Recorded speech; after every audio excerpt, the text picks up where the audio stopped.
महाराष्ट्र की धड़कनों में बसा है एक नाम, गणपति बाप्पा। सिर्फ एक देवता ही नहीं, बल्कि घर घर की शान, समाज को जोड़ने वाली डोर और संस्कृति का उत्सव। यह कहानी है महाराष्ट्र की गणेश पूजा की, एक ऐसी परंपरा जिसकी जड़ें हजारों साल पुरानी हैं, लेकिन जिसका स्वरूप हर युग में नया और जीवंत होता गया। गणपति यानी विघ्नहर्ता, बुद्धि और विवेक के देवता। माना जाता है कि गणेश जी की पूजा वैदिक काल से होती रही है, पर महाराष्ट्र में गणेश पूजा का स्वरूप खास क्यों है? लोक कथा कहती है कि जब भगवान शिव और माता पार्वती कैलाश पर रहते थे, तो गणेश जी ने देवताओं और असुरों के बीच कई बार संतुलन बनाया। महाराष्ट्र, जहां सह्याद्री की पर्वतमालाएं और समुद्र की लहरें मिलती हैं, हमेशा से संतों, वीरों और भक्तों की धरती रहा है। यहां गणपति को गृह देवता का दर्जा मिला।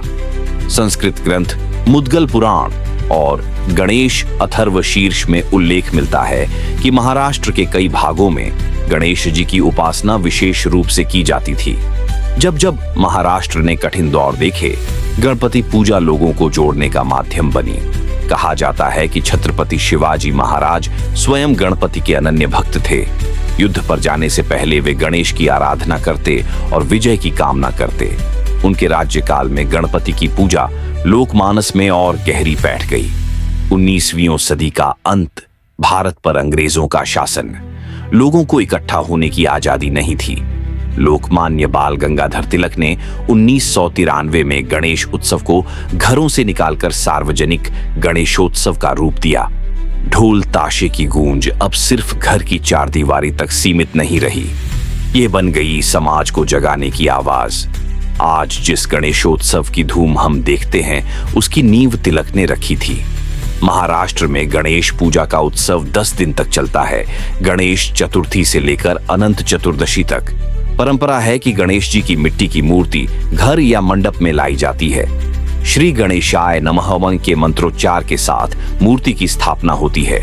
कलश, दूर्वा, घास, मोदक और लाल फूल से पूजन किया जाता है।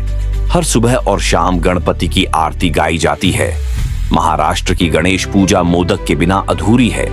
मोदक नारियल और गुड़ से भरा हुआ लड्डू, जिसे गणपति का सबसे प्रिय भोग माना जाता है। महाराष्ट्र में जगह जगह मंडप सजाए जाते हैं। पुणे, मुंबई, नागपुर और कोल्हापुर जैसे शहरों में विशाल मूर्तियां बनाई जाती हैं। कला, संगीत और नाटक की प्रस्तुतियां होती हैं।